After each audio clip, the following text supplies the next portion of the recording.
Some have said that the only issues that should be spoken about before this election are jobs and the economy. I agree that those are important because, you see, Karen and I have experienced economic letdown like most Americans away from Washington, D.C.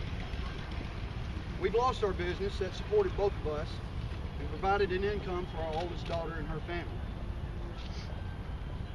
We can relate to most Americans who have had to downsize during these hard times. But until August 6, 2011, there was one group of Americans we never dreamed we would relate to. Those are the families who have lost a son. We are now part of a club no one in America is trying to join. After Aaron's death, I began to take a closer look at our method of waging war against possibly our most savage enemy our nation has ever engaged. And by the way, President Obama, you were correct when you stated Islam has been a part of American history since its early years. It was the pirates of the Barbary Coast that President Thomas Jefferson sent brave American warriors to engage and defeat in those early days of our republic. It was at that time our Marines became known as the Leathernecks because of the protection they wore to keep the Islamists from cutting off their heads. Anyway, after Aaron's death, I began to seek information and to educate myself about what happened that night. That night that marked the biggest loss in the history of naval special warfare and the one-day biggest loss in America's war on terror. The longer I have searched, the more I have learned the damage being done to our republic's military and, more importantly, to the security of our nation. It is horribly frightening. A short time after the crash of Extortion 17, on which 30 American warriors lost their lives, the parents and spouses of the warriors were brought in for a briefing on what took place on that fateful night. We learned quickly that the op they went out on that night was so risky that it had to be okayed or approved out of theater. However, when it was approved, the chopper they flew in on was a CH-47D Chinook, built probably in the 1960s and retrofitted in 1984 and 1985. We also learned after the chopper went down, our air support did not fire on the tower above the mud brick collet to take out the enemy because there might be friendlies in the building, and the ROE made no allowance for that. When one father asked the question at the briefing, why didn't we use a drone strike? A three-star admiral quickly told the grieving spouses and parents, because we want to win their hearts and minds. Aaron did not join the SEAL Challenge program after September 11, 2001 to win their hearts and minds. He could have joined the Peace Corps, but no, he joined the SEAL Challenge program, and he was trained and he lived to defeat the enemy. Also on that night, there was no pre-assault fire when the chopper came in, although a 3.5-hour gun battle, 3.5-hour firefight was still underway. AC-130, gunship, and AH-64 air weapons teams watched helplessly overhead as the CH-47 Chinook came in and landed under heavy fire. They watched helplessly as their teammates were shot out of the sky. Again, because of the rules of engagement. People don't cause war, governments do. But when governments don't let the warriors fight the war the way it should be fought, the people suffer. So I say to you today, there is at least one more important issue in this election, and it is the issue of a strong America. Today we hear constantly about the cost of the war, but most politicians miss the real cost. The largest cost of war in America is the loss of our most important treasure, the blood of our warriors. They volunteer to go off and fight because they love what is behind them more than they hate what is in front of them.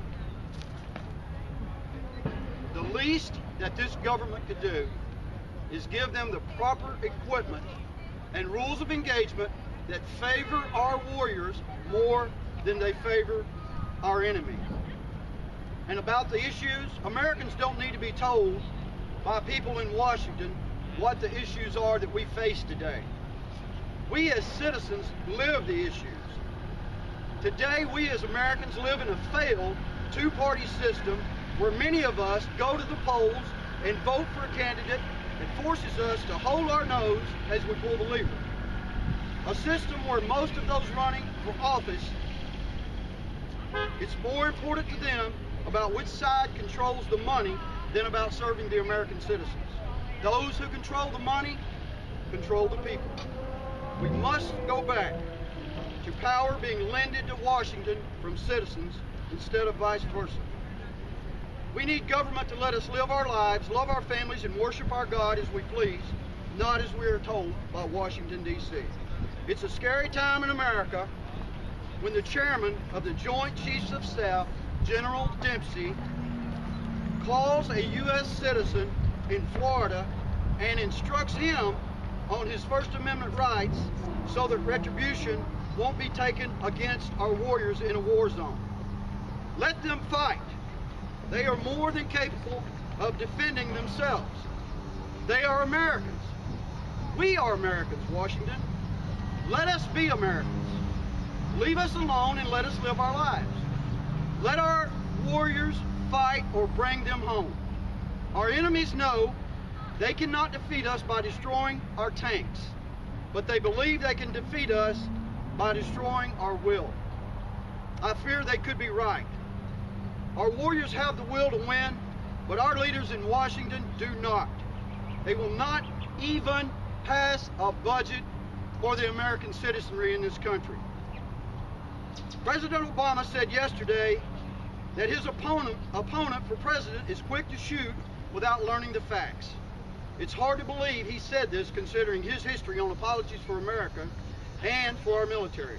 One instance comes to mind when he apologized to the enemy for the Quran burnings in Afghanistan before he learned the facts, or just thought that the facts weren't important.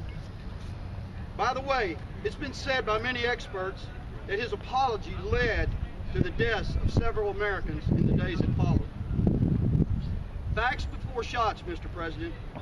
That's your words, not mine. But we all know that President Obama is not one to let the facts get in the way of the message he wants to get out. I am one American who has had enough apologies for America to last me for a lifetime. Many of the things about America that Karen and I have raised our children to be proud about and thankful for are now the very things this administration and Washington are destroying before our very eyes. One of the most important being our military and the morale of our warriors. Let them fight and win or bring them home.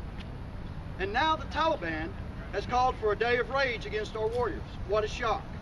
But Vice President Joe Biden has stated the Taliban is not our enemy. He also claims the two main accomplishments of this administration is, or are, GM's alive and bin Laden's dead. Well, President Bush started the GM bailout. And as for bin Laden, I could have called my 4 grandchildren into the situation room at our home and said to them, kids, we've found the guy responsible for nearly 3,000 American lives. We've got warriors who can go and kill him, and I know what their answer would have been quickly.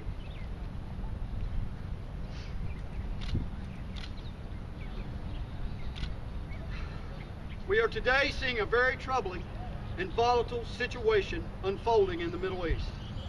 And in fact, today it's also been stated that in the Cairo embassy that our Americans had no live ammunition.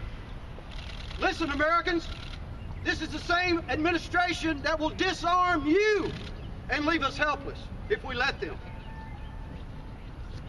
For quite some time, this has been bubbling below the surface. But when America is perceived by the world to be strong, there is peace.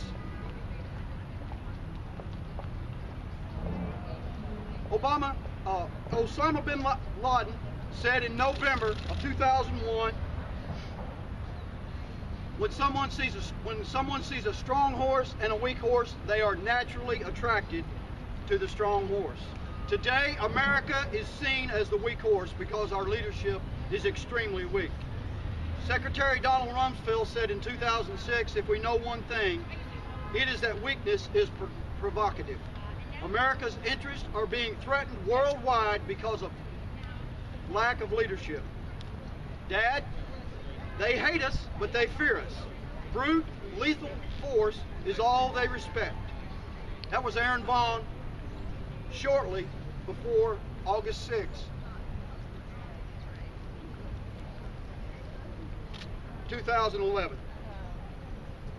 America's enemies throughout the world must know that America is strong and that we will lead.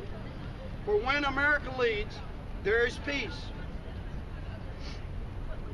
America's enemies must know that there is resolve among our leadership to let our warriors use the force that is necessary to defeat the enemy and to allow as many of them to come home safely to their families as is possible. America needs a commander-in-chief who has our military's back, and that is not President Barack Obama. On September 11th, 2001, government was unable to protect American citizens against 4 jihadist attacks on American soil. But in one attack on Flight 93, American patriots stood up and thwarted that attack against fellow citizens. We as American citizens must stand up and defend our defenders and work together to rescue our republic in these treacherous times. Thank you. Right. Warren bar yours. Has your son been killed in combat? Me? Yes.